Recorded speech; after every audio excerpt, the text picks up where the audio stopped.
오늘도 우리가 주님께서 우리의 몸과 마음의 주인이신 것을 이 시간에 같이 좀 고백하고 싶습니다. 우리 몸을 주님께서 만지시고, 주님은 여전히 우리의 연약한 육신에 관심이 너무 많으시고, 우리의 마음에도, 우리의 심령에도, 지쳐있는 우리 심령에도 주님은 관심이 너무너무 많으십니다. 주님은 우리를 살리시기 원하시고, 주님은 우리를 회복하게 하시는 데에 정말 너무도 큰 마음이 있으십니다. 우리가 그런 마음을 항상 제대로 알고 오늘 우리 말씀을 같이 묵상하면서 주님을 기대할 수 있으면 좋겠습니다. 저는 치유 집회를 준비할 때마다 김익두 목사님을 참 많이 생각합니다. 자동적으로 생각나는 것 같습니다. 김익두 목사님은 우리 교회, 우리나라 초대교회의 은사, 하나님께서 놀랍게 그분을 통하여 일하시고 부흥사로 또 치유, 신유 사역자로 그렇게 놀랍게 쓰임 받았던 분인데, 그 전 모습이 굉장히 독특했습니다. 깡패 출신이었습니다. 본인이 성공할 수도 없고 길이 다 막혀져 있는 상태에서, 요즘 표현으로 루저라고, 당시에 그가 가문도 없고 돈도 없고 젊기는 하고 힘은 있지만 이 울분을 뭐 이렇게 드러낼 곳이 없으니까 거의 뭐 싸움패로, 왈패로 이렇게 지내면서 있다가 선교사님으로부터 놀랍게 하나님의 말씀을 만나게 되었습니다. 그리고 하나님께서 그를 정말 180도로 바꿔주셔서 그를 부흥사로, 전도자로, 신유 사역자로 이렇게 쓰셨는데, 이분이 그렇게 정말 단순하고 명확한 하나님의 말씀을 붙잡고 처음에 이렇게 사역을 하실 때 있었던 일이랍니다. 어떤 일이냐면 안진뱅이를 이렇게 본 거예요. 이분이 그 안진뱅이를 고친 일이 있습니다. 요즘은 안진뱅이라고 그러면 안 되고 일어서지 못하시는 분이죠. 하반신 마비 이렇게 있는 분이 있어서 그분을 일으키시는데, 성경에 안진뱅이를 일으키는 그런 성경 구절이 많이 있지 않습니까? 그러니까 이분이 가서 그분을 고치려고 하는데, 처음 그분 앞에 갔을 때 이분이 그때의 상황을 이렇게 묘사할 때 이렇게 하셨대요. 먼저 누가 보나 안 보나 이렇게 보셨대요. 누가 지금 이 나를 보고 이 상황을 지금 누가 보나 안 보나 이렇게 보셨대요. 그리고 아무도 보지 않는 것을 확인하고 그 사람에게 가서 나사렛 예수 그리스도의 이름으로 일어나 걸어라 이렇게 말씀하셨대요. 그랬더니 이 앉아있던 분이 빤히 쳐다보면서 이렇게 물었답니다. 뭐요? 무슨 얘기인지 못 들은 거예요. 뭐라 얘기 나한테 와서 하는데 안 들려요. 그래서 뭐요? 그러니까 이분이 나사렛 예수 그리스도의 이름으로 일어나 걸어라. 그런데 아무 이런 일이 없었답니다. 그래서 그 모습이 너무도, 자기가 이 모습이 너무 부끄러워서 며칠 동안 금식하고 또 다시 기도하고, 그래서 결국에 그분을 찾아가서 기도하고 선포함으로 내가 나사렛 예수 그리스도의 이름으로 명하노니 일어나 걸어라. 그리고 정말 벌떡 일으켰더니 그분이 일어나서 걷게 되었다라는 것이, 그런 일화가 유명하게 내려오곤 합니다. 치유와 간절한 치유를 원하는 제 믿음, 그 김익돈 목사님의 처음 모습과 참 많이 공감될 때가 많이 있습니다. 왜냐하면 오랫동안 우리가 아팠기 때문에 기도하고 이것에 좀 나아짐이 있기를 간절히 구해왔고, 그리고 제가 가만히 성도님들의 삶을 보니까 육신이 아픈 분들도 굉장히 많으시고, 육신이 아픈 분들을 부모님으로 혹은 남편으로, 아내로, 형제 자매로, 친척으로 이렇게 하신 분들까지 치면 거의 대부분의 성도님들, 정말 거의 대부분의 성도님들이 다 그렇게 아픈 것과 관련이 있고, 마음이 아픈 거 뭐 이건 거의 100%고, 영적으로는 아픔이 있는 거 뭐 이런 것까지 치면 200%, 300%, 그러니까 한 사람이 아주 복합적인 연약함과 아픔을 갖고 있다는 것을 정말 실감하게 됩니다. 여기 있는 저도 그렇고요. 마음이 아플 때, 그리고 누군가의 관계에 있어서 아픔이 다가올 때, 그리고 실제로 몸도 아플 때 우리가 영적으로 어떤 도전을 받고 얼마나 나약한가, 그런데도 우리가 기도한다라고 이야기할 때 참 이 믿음이 마치 소곤소곤 나사렛 예수 그리스도로 누가 좀 안 봐줬으면 좋을까 싶을 정도의 그런 마음만큼이라는 생각이 들어요. 그런데 여러분, 그럼에도 불구하고 우리가 매달마다 위하여 기도하는 것은, 매달마다 전혀 아무것도 없는 듯이 다시 리셋을 하고 다시 주님 앞에 간절히 기도하는 것은, 하나님께서 그런 연약한 자의 믿음을 통해서도 얼마든지 고치실 수 있다는 것을 우리가 100% 신뢰하기 때문입니다. 제가 저에게 하나님께서 강력한 신유의 은사를 먼저 주시고 확인하게 하신 이후에 이런 치유 집회를 함께하고 안수기도를 하고 혹은 말씀을 선포해서 어떤 주님의 놀라운 영광이 드러나면 참 좋겠지만, 그건 믿음이 온전한 믿음이 아닐 수도 있겠다는 생각이 제 경우에는 들었어요. 왜냐하면 그러면 그건 이미 제게 있는 어떤 확인된 어떤 능력이잖아요. 근데 그렇지 않고 저와 같이 연약한 사람들을 통해 우리가 매달마다 드리는 이 치유 집회를 통해서 우리 예수님의 사람들 중에 누군가가 치유를 얻게 된다면 이것은 100% 주님이 하신 일이에요. 정말 100%. 그러니까 너무 놀랍지 않습니까? 저같이 연약하고 우리 교회 같이 이렇게 다 가족적이고 이런 좋은 교회에서 하나님만 하실 수 있는 일이 드러난다면 저는 다른 소원은 없을 것 같아요. 그러니까 오늘도 저는 말씀을 놓고 계속 기도하면서 이 치유 집회 이 시간을 놓고 계속 기도하면서 영적인 부담은 있지만 그럼에도 불구하고 주님께서 영광을 드러내실 때 가장 놀랍게 기뻐하시고 가장 놀랍게 영광을 받으실 수 있는 조건들은 다 준비됐다. 이런 생각으로 이렇게 말씀을 준비하고 기대하면서 왔습니다. 건강은 우리가 오늘 기도하는 이런 질병의 문제는 몸의 연약함은 우리 삶에 있어서 아주 커다란 삶의 변수입니다. 그냥 우리가 막 생각해 볼 때 10년 후에 20년 후를 막연하게 그려볼 때 우리가 이렇게 될 수 있지 이렇게 될 수 있을 거야 생각했던 것에서 사랑하는 아이가 다친다든지 우리가 몸이 아프다든지 이러면 전혀 생각하지 못했던 그 다른 삶을 살게 돼요. 마치 이런 표현이 조금 자극적일 수는 있지만 마치 곤충 채집할 때 이렇게 꾹 핀이 꽂혀서 이렇게 퍼득퍼득하는 이런 곤충처럼 그냥 그 아픔에 꾹 찔려가지고 어떻게 벗어나지 못하는 그런 아픔들이 우리 가운데 이렇게 경험이 되는 것 같아요. 여행할 때도 여러분 가장 두려운 게 뭐냐면 아픈 거더라고요. 아픈 거. 여러분들이 뭐 휴가를 떠날 때나 이렇게 보면 아이들이 열이라도 한 번 나면 갖고 있었던 계획이 다 일단 다 사라지지 않았습니까? 아이가 어떻게 낳는 것에 대해서 뭐 일단 영순위 우선순위로 돌아가게 되죠. 좀 장거리 여행을 하게 되면 제일 걱정인 게 뭐냐면 역시 건강이죠. 우리가 인생을 산다고 할 때 인생을 여행이라고 비교한다면 정말 건강이 그래서 더 중요하다는 생각을 하기도 해요. 광야길에서 가장 무서운 것은 뭐였을까요? 저는 역시 질병이라는 생각을 하게 됐습니다. 광야를 자체로 거기서 살 것이 아니고 거기를 유리방황하면서 계속 살아가는 것이 목적이 아니고 그것을 통과하여서 아직 이스라엘 백성들은 약속의 땅까지 가는데 몇 년이 걸릴지 혹은 몇 달이 걸릴지를 모르는 상태예요. 그들이 아직 간데스 바네아까지 도착하지 않았고 거기서 정탐꾼을 보내지 않은 상태였기 때문에 하나님께서 너희들 40년이다 이렇게 얘기하기 전이거든요. 아직까지 이스라엘 백성들은 자기들이 약속의 땅 하나님께서 말씀하신 그 약속의 땅까지 가는데 얼마나 걸릴지를 몰라요. 자, 그 상황에서 지금 열심히 가려고 할 때 지금 이동 간에 전부 다 짐을 싸들고 갈 때 뭐가 마음속에 제일 큰 두려움이냐면 아픈 거예요. 아픈 거. 왜? 해줄 수 있는 게 없어요. 뿐만 아니라 같이 이동을 하는데 언제 출발할지 모르고 언제 다시 텐트를 쌓아야 될지 모르는데 내가 아픈 것을 통해서 나의 가족도 어려움을 처하게 되고 자기도 버려지기까지는 않겠지만 내가 폐를 주겠다 싶은 마음이 막 많이 들고 여전히 목표가 있을 때 이런 일들이 참 커다란 변수가 된다는 것을 오늘 말씀이 이렇게 보여주고 있다고 저는 생각하게 됐어요. 왜 하나님께서 오늘 본문 말씀을 우리가 쭉 같이 읽었듯이 왜 갑자기 율례와 법규를 얘기하시다가 치유하시는 하나님에 대해서 말씀을 하실까? 하나님께서 이런 여정과 우리 삶에 우리 가운데 있는 두려움을 극복하게 하시는 것, 그 두려움의 가장 중심인 아픈 것에 대해서 어떻게 치유하게 하시고 어떻게 이동하게 하시는지를 보여주시는 놀라운 약속이 오늘 저는 말씀 가운데 있고 그것을 같이 좀 붙잡고 싶습니다. 갑작스럽게 우리가 중요한 인생의 계획과 우리의 목표를 향해서 가는 우리의 인생의 여정이 아픈 것으로 인하여 우리가 사랑하는 사람이 아파하는 것으로 인하여서 강력한 영향을 받을 때 우리가 그런 상황들을 어떻게 회복해야 할까요? 어떻게 믿음으로 회복하며 어떻게 치유를 위해서 기도해야 할까요? 오늘 본문 말씀에서 이것을 우리에게 거울 보여주듯이 보여주고 다시 한번 질문하도록 우리에게 도와주고 있는데 우리가 무엇에 불편하고 있는지에 대해서 우리가 첫 번째 오늘 말씀을 통해서 한번 비춰봤으면 좋겠습니다.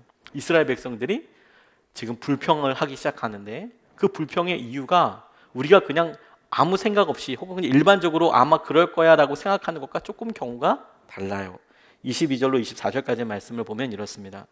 모세는 이스라엘을 홍해에서 인도하여 내어 수르 광야로 들어섰다. 들어갔다. 그들은 사흘 동안 걸어서 광야로 들어갔으나 물을 찾지 못하였다.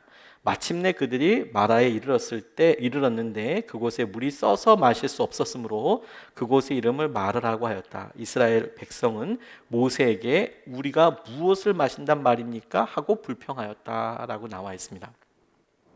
마라가 쓴물이란 뜻이고 쓰다라는 뜻이고, 그 쓴물을 만나서 그 물이 변화된 이야기를 우리가 잘 알고 있는데, 이 말씀을 다시 묵상하면서 오늘 우리가 붙잡고 싶은 포인트는 무엇이냐면, 그 첫 번째가 이스라엘 백성들이 물로 인하여서 불평하게 될 때 그 내용이 물이 없기 때문에 불평한 것이 아니라는 사실입니다. 물이 없기 때문에 불평한 것이 아니다. 그럼 뭘 때문에 불평했느냐? 오늘 본문 말씀에 물이 써서 불평을 했다고 이야기하고 있어요. 물이 없어서 불평하는 것과 물이 써서 불평하는 것은 되게 다릅니다. 지금 광야에서 필요한 것은 뭐죠? 물이죠. 물 자체이죠. 그런데 물 자체인데 먹을 수 없는 물을 만나게 된 것 때문에, 근데 아예 물이 전혀 없고 어떤 가능성이 없을 때는 불평이 그래도 시작되지 않았는데, 그런데 놀라운 것은 발견한 그 물이 내게 있어서 먹을 수 없다라는 생각이 들었을 때 그게 불평으로 팍 터져 나오더라라는 것이 우리 삶에 우리가 불평을 하게 되고 혹은 낙담하게 되고 어려워하는 근간이 됩니다. 만약 주님께서 우리에게 아예 생명과 연결되어 있는 물이 없게 하시고 그랬다면 아마 우리는 살지도 못하고 아무것도 되지 못했을 겁니다. 그것 때문에 불평을 하는 게 아니고, 우리가 어쩌다 만날 우리의 삶이 너무 써요. 견디기 힘들고 어렵습니다. 아예 기회가 없으면 슬퍼할 이유도 없고 힘들어할 이유도 없는데, 그게 아니라 우리의 인생이 너무 쓴 잔을 잔 것처럼 너무 힘들고 어려워요. 다른 물도 있을 텐데 왜 우리 인생은 이렇게 쓴 물을 만난 것처럼 삶이 너무너무 힘드냐라는 것이죠. 이 쓴물과 관련돼서 여러 책을 찾아보니까 이 물이 도대체 어떤 물이기에 쓴 물일까, 저와 비슷한 질문들을 했던 분들은 많은 것 같지만, 그냥 쓴 물, 그냥 마라라는 단어 가지고 그 물이 어떻다라고 추측밖에 할 수 없는 상황인 것 같습니다. 지금 당장 마라라는 곳에 있는 물이 어떻다라고 저떻다라고 얘기하기가 어려운 부분들이 있을 거예요. 어떤 분들은 미네랄, 석회암의 종류겠죠. 그런 것들이 많이 포함됐기 때문에 먹으면 맛이 아주 쓰게, 그런 광물 냄새 혹은 양 냄새가 나는 그런 물이었을 거다. 어떤 사람은 흙탕물처럼 이런 물들이 막 뿌옇고 이렇게 되어 있는 물이었을 것이다. 오염된 물이었을 것이다. 다양하게 추측들이 있지만 과학적으로 그것이 어떤 물이냐라고 정확하게 밝혀진 바는 없습니다. 순전히 상상할 수밖에 없는 것이죠. 그 물을 먹을 수 있다, 먹을 수 없다라고 이야기하기 조심스럽지만, 근데 그럼에도 불구하고 말씀이 이야기하고 있는 방향은 우리에게 이렇게 이야기하는 거예요. 그들에게 물이 없어서 불평하는 게 아니라 그들이 만난 물이 쓰기 때문에 그들이 불평하더라. 우리는 우리에게 주어진 기회 자체를, 우리에게 주어진 생명을, 우리가 생명이 너무 중요하고 하나님께서 우리에게 주신 하루가 너무너무 소중한데, 그 소중한 하루 생명을 있고 없고에 대해서 절박한 사정으로 가지 않고 그런 정도까지 몰리면 오히려 우리는 이렇게 불평을 잘 하지 않습니다. 그런데 우리가 우리의 생명이 쓴 물처럼 왜 이렇게 고난이 많을까, 힘들까, 이것에 불평을 하게 돼요. 이것에. 우리가 아픔을 경험할 때도 마찬가지입니다. 치유를 놓고 기도할 때에도 하나님께서 우리에게 주신 생명의 영역과 주님께서 여전히 우리 가운데 붙잡게 하시는 말씀, 생명에 대해서는 우리가 여전히 조금 더 멀리 떨어져 있고, 우리가 주목하는 것은 뭐냐면 내 인생 왜 이렇게 쓰냐? 왜 말하냐? 그래서 불평하고 힘들어하고 있는 것이죠. 주님이 주신 기회나 여러 상황들 가운데는 반응을 하지 못하는 것 같아요. 오히려 여러분, 우리가 정말 불평이 많아지고 힘든 이유는 뭐냐면 선택할 폭이 의외로 많기 때문에 더 불평하고 그럴 수 있을지도 몰라요. 아예 선택할 폭이 없어지면 엄청 단순해지면서 엄청 집중하게 됩니다. 근데 선택할 폭이 많아지면 불평이 많아져요. 청년의 때를 조금만 돌아보십시오. 청년의 때 우리가 결혼도 하기 전에 우리가 무엇도 할 수 있을 것 같다라고 막연하게 생각할 때에는 진짜 많이 가난했어요. 불평이 너무 많았어요. 이것도 힘들고 누가 내 삶 좀 결정해 줬으면 좋겠다고 막 이렇게 생각할 때가 심지어 있었지만, 지금 만약에 누가 우리 삶을 결정해 준다고 그러면 너무 화가 날 거예요. 왜 우리 삶을 마음대로 결정을 하나 싶을 정도로. 근데 가만 보면 우리가 우리에게 있는 생명, 우리에게 주어진 물, 이것 때문에 걱정하지 않고 고민하지 않고 불평하지 않고 내 삶은 왜 이렇게 쓴 물이냐, 이것 가지고 고민을 하고 불평을 해요. 뭐 비슷한 실험 같은 게 하나 있었는데요. 바스카스트라는 어떤 분이 쓴 선택의 조건이라는 책에 보니까 뉴욕 컬럼비아 대학의 경영학과 쉬나 아이엔가 교수가 한 가지 실험을 했다는 거예요. 단순한 실험인데, 마트 같은 데 보면 시식 코너 있잖아요. 그 시식 코너에 잼, 뭐 딸기잼, 뭐 포도잼 있잖아요. 잼을 이렇게 이렇게 씌우면 먹어볼 수 있도록 이렇게 놔뒀는데, 한 섹트에는, 한 출입구에는 6개의 잼을 이렇게 오픈해서 마음껏 드셔보시고 사시라고. 그래서 바로 거기서 구입하는 게 아니라 조금 떨어져서 와서 그걸 구입할 수 있는 코너를 이렇게 만들어 놓고 6개의 잼을 이렇게 열어놓고 드셔보신 다음에 잼을 구입하시라고 6개를 놔둔 데가 있고, 다른 한쪽 출구에는 24개의 잼을 갖다 놓고, 잼이 24개나 될지는 잘 모르겠지만 24개 종류의 잼을 갖다 놓고 먹어본 다음에 똑같이 조금 지난 다음에 살 사람 사라, 이렇게 이야기했다는 거예요. 어디에 사람이 많이 모일까요? 당연히 24개 잼 있는 곳에 사람이 빠글빠글 모이죠. 빠글빠글 모이고, 그리고 맛도 보고 뭐 서로 이것 좀 먹어봐, 이것 좀 해서 막 이렇게 얘기를 하더라는 거예요. 그런데 진짜 특이한 건 뭐냐면, 그렇게 해서 사람들이 각각 이동해서 잼을 구입을 하는데 그 결과가 너무 독특한 거예요. 24개 잼이 놓인 시식 코너에 있는 사람들은 무엇을 사야 할지 선택하지 못하고 상당히 헷갈려 하더래요. 뭐가 맛있는지 모르더래요. 반면에 6개 맛본 사람들은 오히려 되게 단순하게 결정을 하더래요. 단순하게. 그래서 나중에 어떤 사람들이 이걸 구입했냐라고 보니까 6개 잼이 진연될 시식 코너를 거친 사람들은 30% 정도가 잼을 구입했대요. 그런데 24개의 잼이 있는 시식 코너를 거친 사람들은 겨우 3% 정도만 잼을 구입했대요. 10분의 1. 선택의 폭이 넓어지니까 더 풍성해지고 더 힘든 게, 더 이렇게 더 좋아진 게 아니라 오히려 그걸 선택하지 않고 그거의 중요성을 잘 찾지 못하는 것이죠. 우리가 우리 삶에 우리가 평안하다, 우리를 만족시켜주는 것, 혹은 우리가 아프더라도 우리를 안 아픈 것처럼 치료제가 아니라 진통제 역할을 하는 것들이 여러 있어요. 우리가 행복을 주진 않지만, 우리를 정말 영원한 행복으로 이끌어가지 못하지만 마치 행복한 것처럼 대체적으로 대체할 수 있는, 행복한 것처럼 느끼게 하는 진통제 같은 역할을 하는, 펜잘 같은 그런 역할을 하는 그런 일들이 우리 가운데 있죠. 근데 그런 게 점점 많아지는데, 그럼 현대 사회가 우리가 더 명확하게 우리의 삶의 결정을 가지고 선택을 하고 나아가느냐? 그렇지 않고 오히려 아무것도 설정하지 못하고 그냥 시간들 민기적 보내는 경우들이 많이 있죠. 그리고 저는 여기서부터가 불평이 시작되는 거라는 생각이 들었어요. 더 많은 것들에 대해서 스스로가 열어놓고 스스로가 더 많은 것들에 대해서 하게 될 때, 그거 되게 많이 우리 생각 가운데 있죠. 우리가 불평을 하게 되고, 우리가 만난 쓴물, 우리 인생의 고통, 질병, 아픔들은 우리가 피할 수 있는 없었겠죠. 10년 전부터 운동을 했으면 이렇게 생각하는 막연한 게 아니라 우리가 의지적으로 피할 수는 없었겠죠. 만났죠. 아프죠. 힘들죠. 그래서 이것을 지금 우리가 통과하고 있죠. 모두가 이런 질병과 아픔들이 있다라고 생각을 할 때, 그러면 이것을 극복하기 위한 방법은 수없이 많은 경우의 수에 따라서 있는 것이 아니라 우리가 선택할 수 있는 확실한 한두 가지, 그리고 그것이 정말로 하나님께서 우리에게 주신 것이어야 우리가 정말 놀라운 지은을 경험하게 됩니다. 그게 오늘 본문 말씀에 자연스럽게 뒤로 이어져요. 주님이 우리의 삶에 원하시는 것은 뭐냐면 우리에게 새 물을 주시는 게 아닙니다. 우리가 경험하고 있는 쓴물이, 우리 인생의 쓴물이 단물로 바뀌는 것을 주님은 원하세요.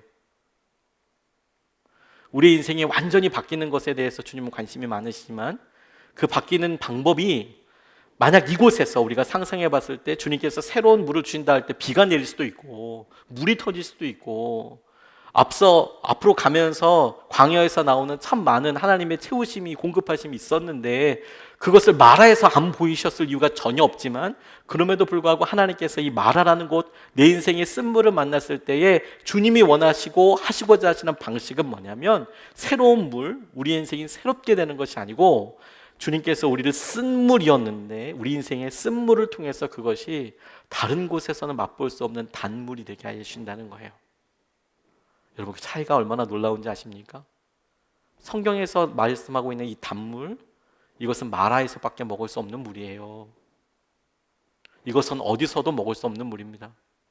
우리의 삶이 물이 바뀌어서 우리의 삶의 고난이라고 여기져 왔던 것들이 주님께서 우리를 치유하시고 만지셨을 때에 우리가 이건 주님이 하셨구나, 주님이 일으키신 것이구나 라고 이야기할 때 바로 그것은, 바로 그 물은 마라에서만 먹을 수 있고 그 길을 통과한 사람에게만 주시는 하나님의 놀라운 능력이에요. 25절 말씀에 보면 모세가 주님께 부르짖으니 주님께서 그에게 나무 한 그루를 보여주셨다. 그가 그 나뭇가지를 꺾어서 물에 던지니 그 물이 단물로 변하였다. 주님께서 그들에게 법도와 율례를 정하여 주시고 그들을 시험하신 곳이 바로 이곳이다. 이어서 나와 있습니다. 물을 바꾸길 원하세요. 그리고 그것을 위해서 모세가 한 행동은 부르짖는 것이었습니다. 기도하는 것. 광야를 인도하시는 분, 우리를 책임지시는 분을 떠올리게 돼요. 우리 인생의 책임자는 여러분 누구십니까? 주님이십니다. 우리의 삶의 왕은 누구십니까? 주님이십니다. 우리를 광야 가운데 인도하시는 분은 누구십니까? 주님이십니다. 우리를 날마다 먹이시는 분은 누구십니까? 주님이십니다. 삶에서 몸이 아플 때만큼 우리가 우리 자신에 대해서 집요하게 생각하고 우리가 사랑하는 사람들의 관계와 그들의 미래에 대해서 이렇게나 철저히 생각하는 때는 별로 많지 않습니다.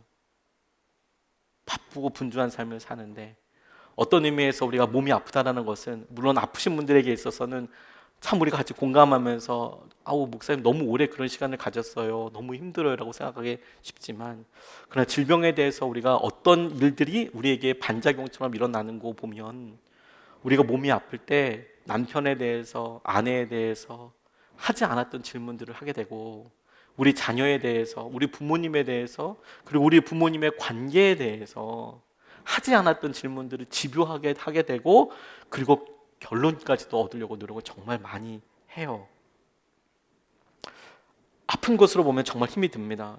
그런데 이럴 때 우리 삶에 본질적인 질문들을 아주 많이 하게 됩니다. 그리고 의외로 덧없는 것에 우리가 많이 매여 있고 많이 속해 있다는 것도 발견하게 됩니다. 아프다는 것 때문에. 옛날 방송에서 지나가면서 이야기 들었던 것인데 제게 참 깊이 이렇게 딱 잔상에 남았던 단순한 문장인데 정말 그렇다고 싶은 게 있어요. 그게 뭐냐면 사춘기, 이제 갱년기에 대해서 이야기하면서 사람들이 분주하게 다 살아가잖아요. 분주하게. 뭐 유치원 애들도 엄청 바쁩니다. 걔네들은 뭐 할까 싶지만 유치원 애도 엄청 바쁘고요. 초등학생 뭐 진짜 말할 수 없이 바쁩니다. 초등학생 부모님들보다 초등학생들이 더 바빠요. 엄청 바쁩니다. 뭐 중학교 들어가면 더 하고요. 고등학교 들어가면 뭐 아빠는 완전 한량입니다. 뭐 고등학생 제일 바빠요. 제일 바빠. 그러죠? 대학 들어가면 뭐 뭔 일로 바빠지는지 모르겠지만 얼굴도 못 봅니다. 점점 더 바빠지죠. 더 바빠지죠. 그런데 여러분 우리가 모두 다 뭐 엄마는 엄마대로 바쁘고 아빠는 아빠대로 바쁘고 애들이 바쁘고 뭐 각자의 목표대로 뭐 어떤지 뭐 그냥 주어진 사명대로 막 달려가지 않습니까? 막 전차가 막 우르르 앞만 보고 나가듯이. 그런데 모든 사람들이 공통적으로 그럼에도 불구하고 반드시 겪게 되는, 자기에 대해서 반드시 생각하게 되는 두 가지 때가 있는데 사춘기랑 갱년기인 것 같아요. 그래서 그때는 어떤 고민을 하냐면 정말 해보지도 않았던 인생에 대해서 고민하게 됩니다. 나 뭐 먹고 살아? 이런 고민. 나 왜 살아? 우리 엄마는 날 사랑하나? 우리 아버지는 날 사랑하나? 내가 친구들한테 어떤 의미가 있지? 사회적인 법규와 세상은 공평한가? 이런 한번 질문해 보면 참 대답하기 만만치 않은, 그것을 전공한 교수님한테도 왜 세상은 불공평하나요? 뭐 공정치 않나? 이런 얘기 물어보면 아마 교수님들은 그거 설명하기 위해서 아마 한 학기를 다 써야 설명할 만큼의 이런 질문들을 그냥 해요. 왜 세상은 이렇게 공평하지 않냐? 왜 정치는 그러냐? 이런 이야기를 뜬금없이 이제 하면서 화도 내기 시작하고 자기에 대해서 생각해요. 갱년기를 맞게 되면 남성이건 여성이건 내 삶의 끝은 뭐지? 내가 뭘 남기지? 내가 해온 것은 의미 있었나? 이것이 소중하다고 잡아왔는데 이것이 다른 사람들에게 소중하나? 내게 소중한 사람은 누구지? 이런 일들에 대해서 밑도 끝도 없이 질문하기 시작해요.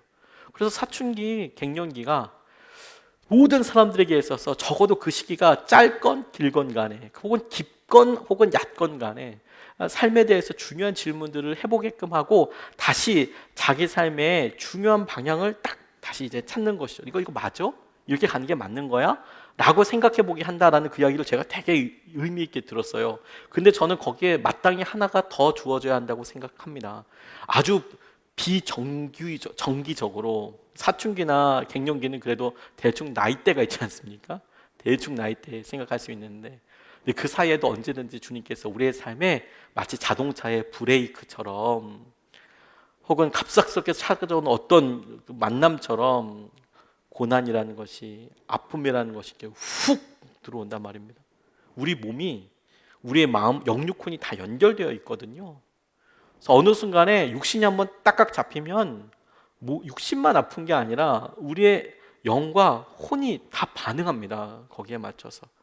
이것은 무슨 의미가 있고 내게 이 시간들은 어떻고 딱 그 자리 그 시간 here and now 여기 그리고 지금 딱 붙잡아 놓고 계속 질문하게 합니다. 괴롭죠. 왜냐하면 대답이 쉽게 얻어지지 않으니까. 쉽게 얻어진다면 금방 가겠지만 쉽지 않을 겁니다. 쉽게 대답하지 못하는 이유는 그런 질문을 해보지 않았기 때문에. 아픈 것은 사실 좀 그런 질문들과 너무 관련되어 있는 것이죠. 이스라엘 백성들이 풍요로운 노예로 살았지만 그럼에도 불구하고 풍요로웠던 이집트에서는 하지 않았던 질문들을 하는 거예요. 다 죽겠네 이곳에서 지금 뭐 하는 거야 이게. 이런 질문들을 하게 됩니다. 근데 그런 시기에 주님께서 준비하신 나뭇가지 그것을 얻기 위해서 기도하게 하세요. 부르짖으라고. 주님께 부르짖으라고. 주님께 부르짖으라고. 이 표현이 얼마나 놀라운 표현이냐면 여러분 주님께서 10가지 재앙을 보여주실 때 단 한 번도 이스라엘 백성들한테 부르짖으라고 얘기하지 않으셨어요. 부르짖으라고 얘기 안 하셨다니까요. 근데 모세가 물 때문에 부르셨어요. 어떻게 하냐 말입니까 주님? 어떻게 합니까? 하나님께서 하시는 것들에 대해서 주님께서 나뭇가지 하나를 꺾어서 물에 던지라고 하셨습니다. 살아있는 나뭇가지가 어떤 정화의 역할을 하는 것은 뭐 과학적으로 전혀 근거가 없습니다. 그런 일은 없습니다. 그러니까 이것은 뭐 과학적이냐 아니냐를 얘기하는 게 아니라 하나님께서 주권적으로 일으키신 기적을 나타내시는 거예요. 그러니까 지금도 그런 나무를 찾아야지 이러면 답이 없는 거고요. 하나님의 주권적인 개입하심과 주님께서 놀랍게 그것을 쓴물에서 단물로 바꾸신다라는 것을 우리에게 딱 보여주시는 놀라운 기적의 은유예요. 메타포예요. 주님께서 우리에게 나뭇가지를 던져주시라. 살아있는 나무를 통해서 꺾어서 이거 하나님께서 하신 것도 던져서 이게 하나님의 방법이고 이스라엘 백성들이 도저히 이해가 되지 않지만 그 일을 순종해서 던졌을 때 그게 단물이 되었다. 이것을 우리 삶에 이렇게 적용해 보면 여러분 어떻겠습니까? 말씀대로 적용해 보는 거. 내가 아프고 힘듭니다. 내 인생이 쓴물입니다. 근데 우리 삶에는 그럴싸한 뭔가 장치와 그럴싸한 어떤 개입하심을 원하죠. 근데 주님이 우리에게 주시는 개입하심과 주님이 우리에게 말씀하시고 원하시는 것은 마치 60만 명이나 되는 이스라엘 백성들이 쓴물을 놓고 우리 인생은 이게 뭐냐라고 그렇게 한탄할 때 주님께서 보여주신 조그만 나뭇가지 그 큰 나무통이어도 60만 명이 먹기에는 참 작아 보였을 텐데 그 나무가 아무리 크다고 해도 60만 명, 200만 명이 먹기에는 참 그랬을 텐데 그 나뭇가지를 꺾어서 던졌다? 그걸 뭐 십자가다? 뭐 이렇게 이야기하시는 분들도 계시지만 그렇게까지 가지 않더라도 우리의 삶에 주님께서 말씀하신 것에 대한 순종, 우리의 하나님께서 주신 말씀을 온전히 신뢰하고 의지하는 것, 그 물에 마치 이성계가 급한데 물 달라고 해서 물 먹는데 나뭇잎 떠다니듯이 거기에 나뭇가지가 이렇게 떠서 다닐 때 누구든지 그 물을 먹으려고 하면 그 나뭇가지 떠 있는 걸 바라보고 저 나뭇가지 저기 왜 있나 물어보면 하나님께서 이 쓴물을 먹게 하실 때 부르짖었더니 저기다가 저 나뭇가지에 던지라고 했다. 누구든지 그 자리에 와서 물 마실 때 거기 떠 있는 물 보면서 나뭇가지 보면서 저거 하나님께서 던지라고 하셔서 이거 쓴물에서 단물 된 거래. 거기서 물 뜨는 사람들은 다 알 수 있을 만큼의 분명한 고백과도 같고 적용과도 같은 그 살아있는 나뭇가지. 우리 삶은 당연히 말씀에 순종 아니겠어요? 당신 왜 그렇게 사는데? 주님이 그렇게 말씀하셨으니까. 그 일이 얼마나 큰 구덩이인지는 모르겠지만, 얼마나 어마무시한 것인지는 모르겠지만, 수없이 많은 사람들이 먹고도 남음이 되고, 그리고 그들의 앞으로의 광야 생활에 놀라운 영적인 기준과 표준이 되는 그 첫 발자국이 되겠다는 거 아니겠습니까? 우리 어려움과 아픔이 어떤 분들은 비교적 젊은 나이에 아프셔서, 어떤 분들은 비교적 이제 앞으로도 하실 일이 많이 있겠지만 비교적 그래도 많은 삶의 마무리들을 하셨는데 아프신 분들도 계시죠. 하지만 거기서 끝난 게 아니라 이제 더 제2의 제 삶의 삶은 분명히 있을 겁니다. 그런데 여러분, 그럴 때 주님께서 우리의 삶에 다가오셔서 물이 왜 이렇게 씁니까? 라는 말에 우리로 부르짖게 하시고, 주님께서 우리에게 붙잡고 적용해라, 던져라, 마치 물 위에 그 나무가 떠 있듯이 우리가 어떤 상황에서도 우리가 그 기준이 되고 우리의 바라봄의 대상이 되는 말씀, 둥둥둥 떠 있는 그 말씀, 십자가, 예수 그리스도, 그런 삶을 살게 되는 계기가 아플 때예요. 아플 때, 평생 아플 때. 치유를 이야기하려고 오늘 이 자리에 모였는데, 그런 이유에 대해서 집요하게 설명하는 이유는 주님께서 우리의 삶에 영원한 삶을 약속하셨단 말입니다. 주님은 우리의 삶에 영원한 삶을 약속하셨단 말입니다. 주님은 우리의 삶에 영원한 삶을 약속하셨습니다. 건강한 삶을 약속하시진 않으셨습니다. 물론 말씀의 여러 군데 우리를 회복시키시고 이끌어주시는 것에 대해서 분명히 나와 있고, 오늘도 우리가 그 말씀을 붙잡고 기도할 테지만, 그리고 주님께서 분명히 그 말씀대로 우리 치유하실 것이지만, 주님의 말씀의 큰 방향의 틀은 명확합니다. 이 땅은 죄된 세상이고 우리는 예수 그리스도를 통하여 구원을 받아 하나님께서 우리에게 보여주신 회복의 땅, 약속의 땅, 새 예루살렘이라고 부르는 하나님 나라에 가서 우리는 온전한 모습으로 살게 될 겁니다. 그게 주님께서 우리에게 명확하게 말씀하신 약속의 끝입니다. 그리고 그 땅을 가기 위해서, 그렇게 그곳까지 가기 위해서 우리에게 많은 일이 있을 텐데, 우리에게 계기가 오히려 우리에게 육신의 한계가 되고 아픔이 되고, 혹은 우리가 정말 간절히 사랑하는 누군가의 고통과 아픔을 통하여 우리가 우리의 마음을 정말 천갈래 만갈래 찢어가면서 기도하고 그렇게 메어달리게 되고 수없이 눈물을 흘리게 되는 그때를 통하여 우리의 쓴물과도 같은 이 삶의 바닥에, 이 표면에 주님께서 십자가 같은 나뭇가지를 던지셔서 앞으로 우리가 거기서 물을 떠먹을 때마다 주님께로부터 던져진 나뭇가지가 둥둥 떠 있어서 그걸 보고 이건 주님이 던지신, 주님이 말씀하신 그것이야, 그때부터였어라고 이야기하는 놀라운 기준이 될 거예요. 최병락 목사님이라는 분이 미국에서 목회하실 때 그 교회에 있었던 이야기를 이렇게 이야기하시는데, 제가 이야기를 이렇게 묵상하면서 되게 오늘 도전하고도 싶었어요. 거짓말 같은 일이 있었답니다. 최병락 목사님이 사역하시던 교회가 안수 집사님이 있었다는 거 보니까 침례교 아니면 장로교인 것 같아요. 저희 교회로 치면 이제 권사님, 감리교회로 치면 이제 남자 권사님처럼 안수 집사님들이 남자 권사님이 계시거든요. 그런데 이제 안수 집사님이 이렇게 있는데, 안타깝게 아내 권사님이 유방암에 걸리신 거예요. 안타깝죠. 간절히 기도하는데 항암을 하니까 머리카락 모두 빠지고 몸이 나무 토막처럼 말라가고, 근데 신방을 가서 이야기를 하는데, 근데 참 너무 감사한 건 이 아내 되시는 권사님이 그렇게 감사하다고 이야기하는 거예요. 그래도 감사해요. 참 이러면 참 오히려 목사들이 되게 더 힘을 받습니다. 부끄럽기도 하고, 침상에 누워 눈물을 흘리며 고통과 싸우고 있을 때도 여전히 고백을 하는 거예요. 주님, 하나님 감사합니다. 하나님 감사합니다. 그렇게 하시더니 진짜 놀라운 건 뭐냐면 하나님이 그 병을 치유하시더래요. 감사 앞에서 암이 견딜 수가 없더래요. 이거 놀랍지 않습니까? 표현이. 감사 앞에 암이 견딜 수가 없더래요. 견뎌할 수가 없더래요. 근데 그 암을 치유 판정을 받자마자 야속하게도 남편이 이번엔 전립선암을 선고받은 거예요. 이제 가정의 아내가 유방암이었다가 남편이 전립선암에 또 걸린 거예요. 근데 보통 전립선암은 1부터 10까지 이런 그레이드를 이렇게 단계를 두는데 보통 5 이상 넘어가면 치료가 어렵다고 그래요. 1부터 10까지가 있는데 5가 넘어가면 어떻게 할 수가 없는데 이분은 9였대요. 9. 그러니까 거의 뭐 회복이 안 된다고 생각을 하는데 이분이 그런데도 불구하고 단기 선교 고통 중에서도 가는데도 계속 어쩐지 서서 계속 있으시더래요. 앉지를 못하니까 아프니까 앉지를 못하고 해서 서서 그렇게 단기 선교 활동을 하시더라는 거예요.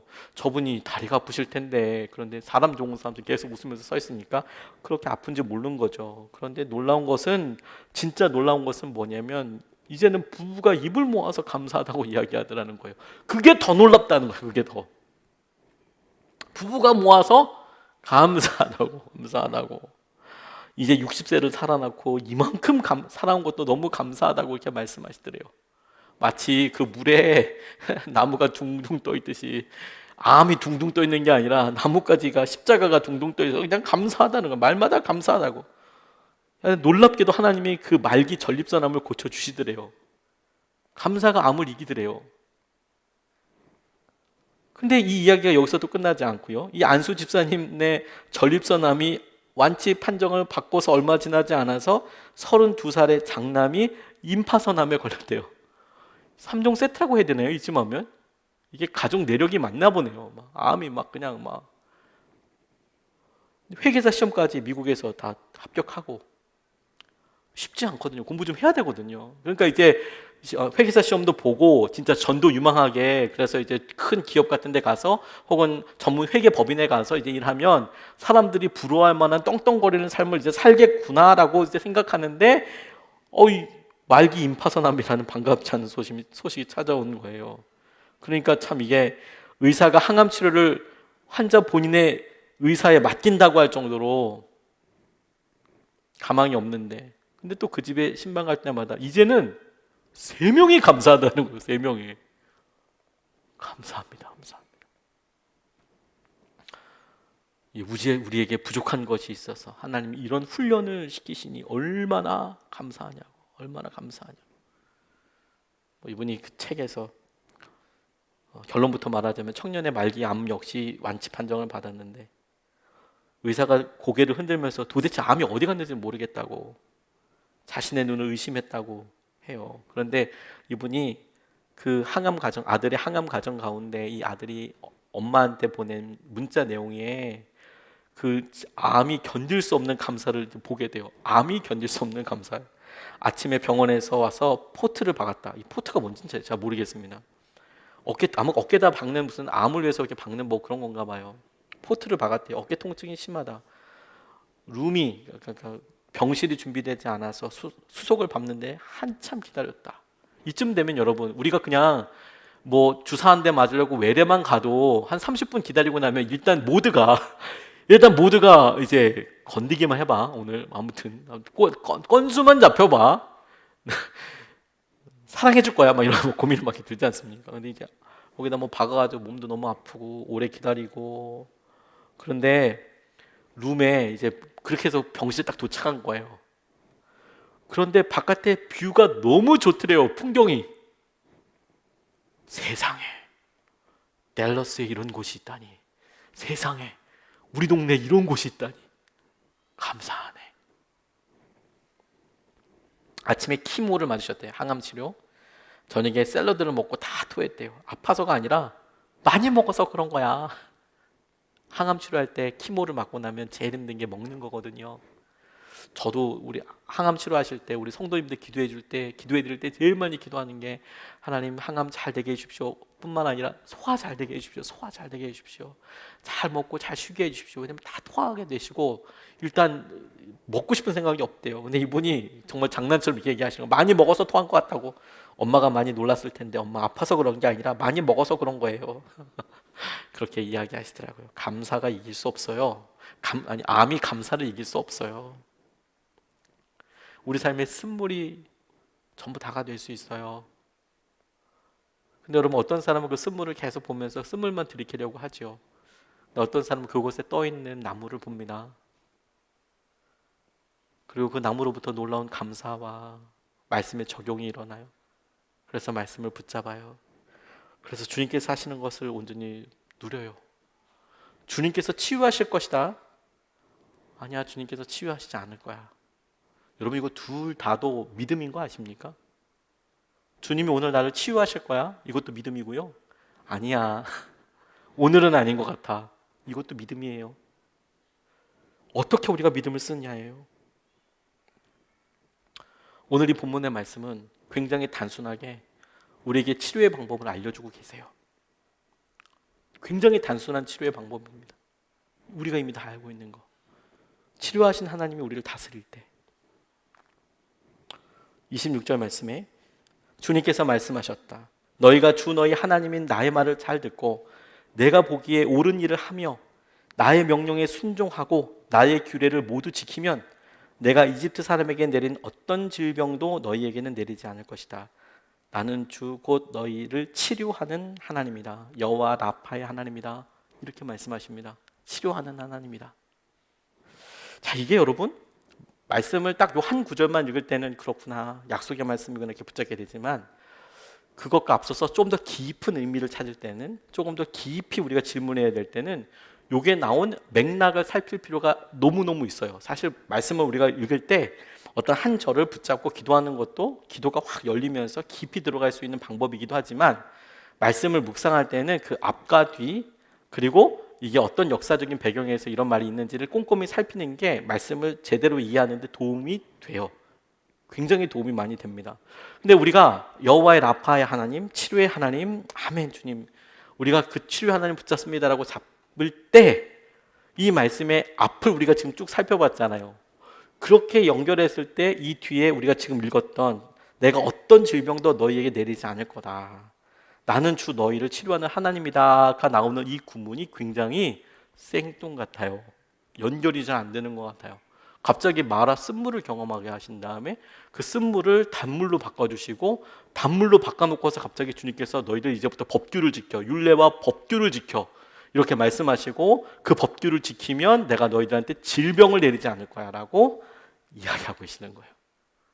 자, 이것의 맥락을 우리가 앞서서 계속 그래서 살펴본 거예요. 여행을 다닐 때 제일 무서운 게, 두려운 게 뭐라고요? 아픈 거라니까요. 내가 이 공동체로부터 떨어질 수도 있어요. 나중에 율법을 보게 되면 율법의 제일 핵심이 뭐냐? 문둥병자 혹은 유출병자들한테 나타내는 일관적인 방법이 뭐냐면 격리였어요. 격리. 당시에는 치료 방법이 없으니까 무조건 격리였습니다. 격리시켰어요. 격리시키는 것은 뭐냐면 이동하면 그 사람을 따라갈 수 있는 방법이 없었어요. 죽는 거예요. 혹은 그 시기를 떠나서 그 혼자서 따라와야 하는 것이죠. 치료 방법이 없었기 때문에 격리를 시켰습니다. 격리를. 그런데 여러분, 그런 이스라엘 백성들에게 하나님께서 이렇게 말씀하시고 이렇게 이끄실 때 너희들 이제 하나님께서 주신 은혜 가운데 이제 말씀 지켜, 이게 지금 이제 훅 갑자기 다가온 거예요. 저는 이것을 이렇게 붙잡았어요.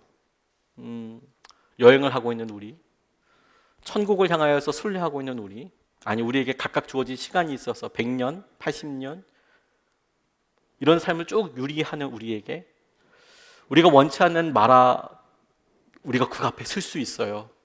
질병이라는 마라로 인하여서, 혹은 염려 걱정이라는 커다란 마라, 바다와도 같은 그런 마라 앞에 우리가 있을 수 있어요. 쓴물이 된 우리의 삶을 볼 수 있어요.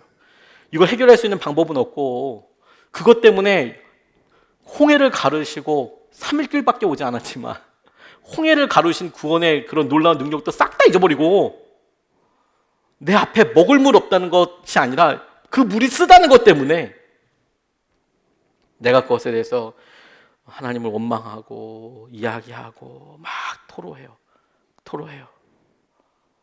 근데 주님께서 그런 맥락에서 지금 법규와 하나님의 말씀을 이야기하고 계세요.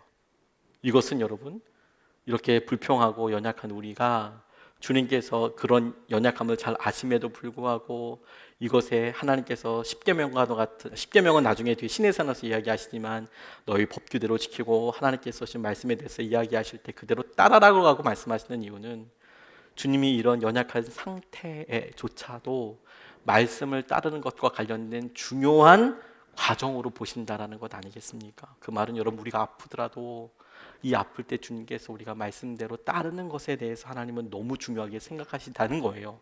그 말은 여러분, 우리가 아프더라도 하나님께서 우리에게 주신 말씀을 순종하고 하나님께서는 율례와 규를 지켜가는 것을 통해서 하나님께서는 우리를 다스리시고, 하나님이 다스리시는 그런 완벽한 순간이 될 때 우리의 마음이 주님께서 다스리시는 영토가 되고, 우리의 육신도 주님께서 다스리시는 영토가 되고, 그래서 주님께서 우리를 완전히 다스리실 때 우리는 주님께서 주신 놀라운 치료를 하심을 경험하게 될 거예요. 주님은 질서의 하나님이시니까, 주님은 우리를 사랑하시니까. 모든 병이 죄로 인한 것이라고는 할 수 없습니다. 다시, 모든 병이 죄로 인한 것이라고 할 수는 없습니다. 그런데 그럼에도 불구하고 모든 것에 목적이 있고 방향이 있기에 우리가 아픈 것, 이 병을 통하여서 하나님께서 우리에게 주시는 메시지는 분명히 붙잡을 수 있습니다. 그러니까 우리 모든 믿는 사람들에게 질병과 어려움으로부터 빠져나오기 위해서 반드시 필요한 몇 가지를 추린다고 할 때, 그래, 우리가 치료하심을 경험하기 위해서 몇 가지를 반드시 추린다고 할 때, 줄여서 몇 가지만 붙잡는다고 할 때, 그 중에 반드시 한 가지는 뭐냐면, 꼭 들어가는 한 가지는 뭐냐면 말씀을 순종하는 거예요. 꼭 들어가는 것은, 안 빠지고 반드시 들어가는 것은 말씀에 따라 살아가는 것. 이것이 우리의 내적인 확신뿐만 아니라 우리 삶을 영원한 하나님의 나라로 연결시키기 때문에 그렇습니다. 나사로가 죽었습니다. 아프다는 이야기를 들었을 때 주님은 주님의 영광이 드러나기 위해서 아픈 거라 말씀하시고, 마침내 나사로가 죽을 때까지 기다리셨습니다. 그리고 죽게 되었을 때 찾아갔습니다. 그리고 나사로를 살리셨어요. 부활을 경험했던 사람이죠, 나사로는. 그렇죠? 그 때문에 예수님을 믿는 사람들이 더 많아졌다고 성경은 이야기합니다. 대제사장들과 그를 따르는 사람들이 나사로를 죽이려고 모의했다고도 이야기합니다. 전승에 의하면 이 나사로는 키프로스라는 곳에 가서 초대 처음 목사, 주교가 되었다는 그런 설도 있고, 혹은 남프랑스에 마르세유라는 곳이 있어요. 그 마르세유라는 곳에 가서 포교했다고도 합니다. 마르다 마리아와 함께 전도여행을 갔다, 이렇게도 이야기합니다. 하지만 그들은 죽었죠. 결국에는 자기의 삶을 다 살고 죽었을 겁니다. 그 끝이 성경에 나와 있지는 않지만 반드시 죽었을 겁니다. 그래서 본질적인 질문을 계속하게 되는 것이죠. 주님께서는 죽었던 나사로를 살리시고, 혹은 그가 죽었던 것에 대해서 모른 척하시고, 죽을 병에 걸린 것을 모른 척하시고, 결국엔 죽음에 이르게까지 하시고 다시 살리실 때에도 주님께서 그 여러 일들을 보이시면서 하나님, 주님의 영광을 위해서라고 말씀하세요. 주님이 어떤 일을 하실지에 대해서. 다시 살아난 나사로는 영원히 살지 않았습니다. 우리가 진짜 영원히 살 것은 하나님의 지배에 있습니다. 영원한 천국에서 우리는 살게 될 거예요.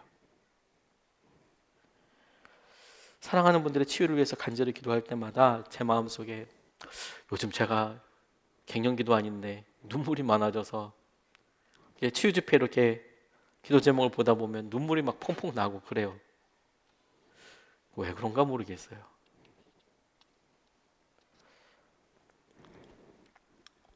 100번 기도해서 나을 수 있다면 100번이 문제겠습니까? 100시간 기도해서 낫는다면 100시간이 문제겠습니까? 그렇게 하겠죠, 당연히. 여러분들은 안 하시겠습니까? 우리가 정말 사랑하는 우리 부모님이 아프시고, 우리 삼촌이 아프시고, 그렇게 기도할 때 여러분들도 다 그렇게 하실 거잖아요. 그런데 여러분, 우리의 삶이 영원과 이어져 있다는 점을 꼭 말씀드리고 싶어요. 우리의 삶이 하나님께서 말씀하신 영원한 삶과 연결되어 있어요. 이것과 연결시키지 않으면 우리가 치유를 잃고 치유하시는 주님, 치료하신 하나님을 기도하는 것이 아마 우리가 죽을 때까지 해야 될 기도가 될 거예요. 치유를 하시고 또 아플 테니까. 아프라고 뭐 일부러 그렇게 얘기하는 건 아니지만, 우리가 노쇠하다 보면 제 몸도 이렇게 봐도 잠만 자고 일어나면 안 아팠거든요. 근데 이제는 잠을 자도 여전히 아픈 데는 아픈 거더라고요. 뭔가 해야 하지 않으면 이게 또 잘 안 돼요. 저만 그런 건 아니잖아요, 여러분. 영혼을 생각하지 않으면 우리의 아픔에 경중이 있고 분명히 위급한 게 있습니다. 그래서 거기에 매어 달려야 하는 것도 사실이고 그렇게 해야만 합니다. 그거 안 하면 안 됩니다. 치료는 반드시 받아야 합니다. 근데 그럼에도 불구하고 우리의 삶의 가장 끝과 놀라운 핵심적인 비밀은 천국과 다 있어요. 우리는 하나님께서 구원해 주신 사람들입니다. 그리고 우리에게 하신 약속의 말씀이, 그리고 약속이 우리를 영원한 주님의 나라로 이끄십니다. 다른 게 아니고, 몸이 아픈 것만큼 우리를 실제적으로 무너뜨리는 것이 없지만, 그렇기 때문에 주님이 우리의 마음을 가장 정확하게 점검하실 수 있는 기회이기도 해요. 우리의 마음을 다스리는 것이기도 하고요. 그리고 그분의 능력이 여러분들의 몸을 다스리기를 원하세요. 여러분들의 몸을. 여러분 스스로 한번 대답해 보십시오. 여러분들은 여러분들의 몸을 다스리기가 더 어려우십니까? 여러분들의 마음을 더 다스리기가 어려우십니까?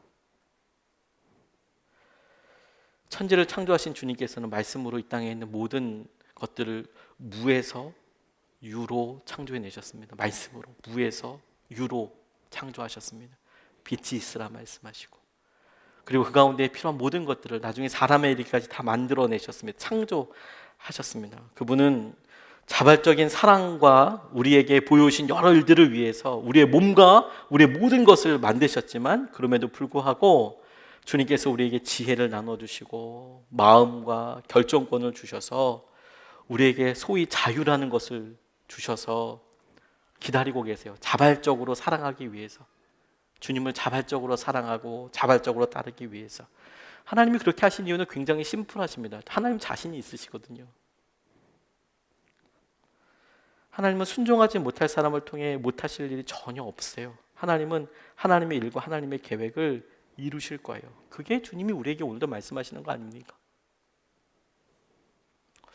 이번 주에 치유 집회를 이렇게 하다가 참 귀한 간증과도 같은 뭐 그런 걸 봤어요. 원래는 옛날 같았으면 동영상을 이렇게 봤을 텐데 요즘 이게 뭐 유튜브나 이런 걸 동영상으로 같이 틀고 그러면 이제 어렵습니다. 어렵기 때문에 제가 이야기로 해야 될 것 같아요. 리버티 대학교라고 그 기독교 대학이 있어요. 리버티 대학교라고. 뭐 말은 자유 대학이지만 되게 독실한 크리스천이었던 한 분이 이제 아메리카 갓 탤런트라는 곳에 이제 나가게 된 거예요. 6월 9일인가 그럴 겁니다. 지난 6월 한 2주 전, 3주 전, 두세 주 전. 네. 리버티 대학교 출신인 제니라는 분인데, 이분이 제인 마르크제프스키라는 분이 이제 가게 됐어요. 너무 밝고 30살인 우리나라 나이로 한 32 됐겠나요? 31, 32. 미국 나이로 30이라고 이야기하니까 30 정도 되는 아주 뭐 삐쩍 말라가지고, 처음에는 그냥 삐쩍 마른 건가 보더니 나중에는 이분이 아프기 때문에 삐쩍 마른 것 같더라고요. 삐쩍 마른 이분이 나와서 이제 노래를 하는데, 거기에 항상 이제 아주 시크하게 이야기하는 분이 계세요. 사이먼 코엘이라는 분이 말을 아주 그냥 뭐 너 노래 진짜 못한다 뭐 대놓고 얘기하는 사람이 있어요. 속이 시원하게 막 이야기하는 사람이 있어요. 막 다 떨어뜨리고 막 이런 사람이 있는데, 이 사람이 막 진짜 울컥했어요. 울컥.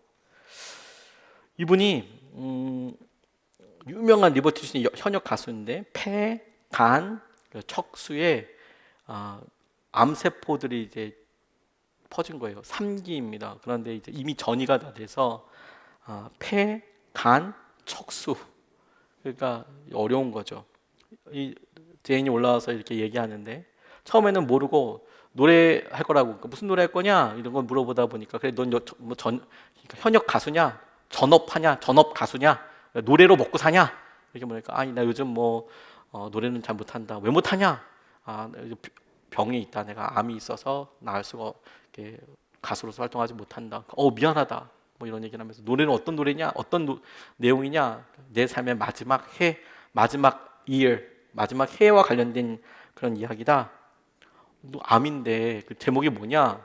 It's okay, 괜찮다, 괜찮아요 이런 뜻이에요. It's okay, okay, 괜찮아요 뭐 이런 뜻이거든요. It's okay, It's okay란 노래다. 너 It's not, 너 안 괜찮잖아 지금. 근데 I'm okay, 난 괜찮다고. 근데 그 노래 제목처럼 노래 가사 대부분이 It's okay, It's alright이요. 괜찮아, 괜찮아요, 괜찮아요, It's okay, 괜찮아요, It's okay, It's alright. 방향을 좀 잊어버려도 괜찮아요, It's alright, 괜찮아요, 괜찮아요, It's okay, 좋아요. 내가 이런 병에 걸렸지만 It's okay. 이렇게 막 이야기를 막 했어요. 와, 노래 너무 마음속에 감동이 됐습니다. 감동이 참 많이 됐는데 이분이 이제 다 노래를 하고 나니까 이 사이먼이라는 사람이 진짜로 이렇게 너무 감동했나 봐요. 이제 골든 부저라고 한번 꽉 누르면 뭐 이렇게 결승으로 이렇게 쭉 그냥 직행하는 그런 게 있습니다. 이제 골든 부저를 받았어요. 근데 나올 때 또 한번 빵 터트리는 거예요. 뭐라고 이야기하냐면 그 골든 부저 하고 사람들 축하받고 이렇게 나오는데 거기 인도하는 분 이야기하는데 이런 이야기를 해요. 테리 크루즈라는 사람이 이야기할 때 자신의 생존 확률이 놀라지 마세요. 2%래요. 20% 아니고 2%. 의사들이 자기에게 대해서, 자기 암에 대해서, 자기 건강에 대해서 이야기할 때 생존 확률, 자기가 살 수 있는 확률을 2%라고 이야기한다는 거예요. 100 중에서 2%. 그런데 이분이 밝게 웃으면서 뭐라고 얘기하냐면 이건 0%가 아니라는 거예요. 2%나 2%. 2%는 대단한 겁니다. 저는 사람들이 그것이 얼마나 놀라운지 알았으면 좋겠어요. 저는 사람들이 그것이 얼마나 놀라운 일인지 0%가 아니고 2%라는 게 얼마나 놀라운지 알았으면 좋겠다고. 와, 그런 이야기 하는데 저 진짜 마음이 퍽 무너졌어요. 2%가 놀라운 능력이에요. 놀라운 능력. 무엇이든지 해볼 수 있고 하나님 앞에 부르짖을 수 있고 여전히 우리에게 시간이 있고 여전히 놀라운 주의 눈과 주의 마음이 있는 거. It's okay. 괜찮아요. 괜찮아요. 얼마 전에 돌아가셨지만 고 김영인 선교사님이 본인이 유방암이라는 걸 알고 나서 그분이 자기 책상에다가 이제 메시지 성경에 이제 나와 있거든요. 메시지 성경은 약간 의역된 성경이어서 통독할 때는 좋지만 반드시 세번역이나 이런 거랑 같이 읽어야 되긴 합니다만 아무튼 그 성경에 베드로에게 하나님께서 여러 가지 음식을 혹은 동물들을 보여주시면서 먹어라. 하나님, 저는 이때까지 이렇게 부정한 음식은 먹지 않았습니다. 이렇게 얘기할 때 하나님이 마침 고넬료라는 사람을 만나게 하실 때 이방 사람들에게 복음을 전하게 하신 통로로 베드로 쓰실 때 이제 그런 꿈을 꾸게 되는데 하나님이 말씀하세요. 그럴 때 메시지 성경이 어떻게 얘기하냐면 하나님이 괜찮다고 한 것은 괜찮은 거야. 하나님이 괜찮다고 한 것은 괜찮은 거다. 하나님이 괜찮다고 한 것은 괜찮은 거다. 그래서 이제 고 김영인 선교사님이 그런 글을 이렇게 남겨주셨는데 제가 페이스북에서 보면서 되게 많이 감동했어요. 저도 많이 답답합니다. 어떻게 답답하냐면 우리 사랑하는 성도님들이 계속 기도해 오시는데 왜 치유가 되지 않을까? 저 진짜 고민 많이 해요. 두렵기도 하고요. 그런데 주님께서 우리에게 말씀을 보고 간절히 기도하면서 하나님 치유해 주십시오, 치료하여 주십시오라고 간절히 기도하면서 말씀을 이렇게 보실 때 저는 주님께서 반드시 저와 여러분들을 만지시고 치유하실 것을 믿으면서 동시에 주님께서 계속 우리에게 눈을 뜨게 하시고 방향을 가리키시는 게 있어요. 너의 삶은 여기서 끝나지 않고 영원한 것이랑 이어지게 된다는 것이죠. 영원한 삶으로 이어져 있기 때문에 우리에게 남아있는 게 2%여도 여전히 하나님의 영광이 드러나는 통로가 됩니다. 그래서 우리의 몸이 지금 아프지만 하나님께서 우리를 다스리시는가? 하나님께서 우리의 영광을, 우리를 통해서 영광이 드러나시는가? 그리고 이것은 정확하게 하나님께서 우리를 다스리시기에 하나님께서 우리에게 주의 놀라운 이끄심으로 만지심으로 우리의 모든 영역에 하나님이 되시는가? 하나님께 우리의 몸과 우리의 마음을 치유하는 것은 일도 아닐 거예요. 어려운 일도 아닐 거예요. 하나님은 그러나 지금 우리의 연약함이 영원한 것으로 이어지기 원하십니다. 우리의 영, 육, 혼이 영원히 주님께서 우리에게 말씀하신 성경의 말씀대로 영원한 것으로 이어지게 되길 원합니다. 그래서 주님께서 행하시는 것을 보게 될 것을 정말 간절히 구합니다. 주님이 우리를 만지시기에. 오늘 여러분, 그래서 우리가 그 주님의 마음을 이렇게 받아들이면서 오늘 같이 예배하고 계시는 우리 이정자 집사님도 온라인으로 지금 예배하고 계시는데, 아마 이정자 집사님 옆에 우리 전승지 집사님도 앞에 같이 옆에서 예배 드리실 텐데, 제가 이정자 집사님 이번 주에 새벽 예배 마치고 급하게 이제 신방을 한번 갔습니다. 만날 타이밍이 이제 그때가 제일 좋아서 예배 이제 갔는데 저한테 본인 얘기를 이렇게 해주시더라고요. 너무 기분 좋은 꿈도 아니고 환상 같아, 환상. 찬양 소리가 들리고 너무 좋은 곳으로 이렇게 가고 있었다고. 너무 좋은 소리도 이렇게 너무 편안하고 너무 기쁘고. 그런데 그걸 자꾸 깨워가지고 그걸 깨웠다고. 꿈이 아닌데 나를 깨웠다고. 나를 날 데려왔다고. 데려왔다고 표현하셨나? 아무튼 그렇게 이야기하시더라고요. 너무 아쉬웠다고. 우리의 삶이 영원한 것과 연결되어 있어요. 주님이 우리에게 약속하신 것은 이 땅에서 조금 더 편해지고 조금 더 나아지는 삶이 아니라 영원히 예수 그리스도와 함께 행복한 삶을 우리에게 약속하셨어요. 이미 우리는 예수 그리스도의 보혈의 은혜로 인하여 완전히 치유된 몸으로 살 거예요. 천국에서 이미 우리에게 진리예요, 그게. 그리고 주님께서 주신 그런 놀라운 은혜와 회복의 모습과 비추어서 우리가 그 놀라운 주님의 약속과 은혜로 지금 이 순간 우리의 연약한 육신을, 우리의 심령을 다스려 주십시오라고 기도할 거예요. 이건 아픈 것도 아니고, 이건 간절함을 넘어서는 하나님께서 주실 은혜를 영원한 관점에서 우리가 바라보면서, 주님 오늘 우리가 그 영혼을 살게 되길 원합니다. 오늘 그 생명을 우리가 기도하면서 누리게 되길 원합니다. 오늘 붙잡아 주심을 보게 되길 원합니다. 우리가 찬양하고 기도하고 싶습니다. 우리가 은혜의 강가로 이렇게 가서 섰으면 좋겠어요. 내 주의 은혜의 강가로 우리가 가서 서서 주님께서 우리를 만지시고, 우리가 주님께서 사랑해 주시는 곳으로 우리가 가서 생수로 우리를 가득 채워 주십시오. 주님, 제 삶이 마라 같은데 우리 가란 나의 영혼을 주님의 생수로 가득 채워 주십시오. 성령님 가득 채워 주십시오. 우리를 이렇게 만져 주십시오. 우리 사랑하는 성도님들에게 우리가 세례 받을 때 마치 물에 들어가서 나오면 주님께서 우리에게 새 생명을 주시듯이, 나아만이 7번 요단강에 물에 들어갔다 나왔을 때 마침내 그의 살이 어린아이와 같이 그렇게 깨끗하게 되듯이, 여러분 사랑하는 여러 성도님들 주님의 은혜의 강가에 서서 주님의 은혜를 우리 같이 맛보고 그렇게 볼 수 있으면 좋겠습니다. 찬양하고 우리 같이 기도하겠습니다.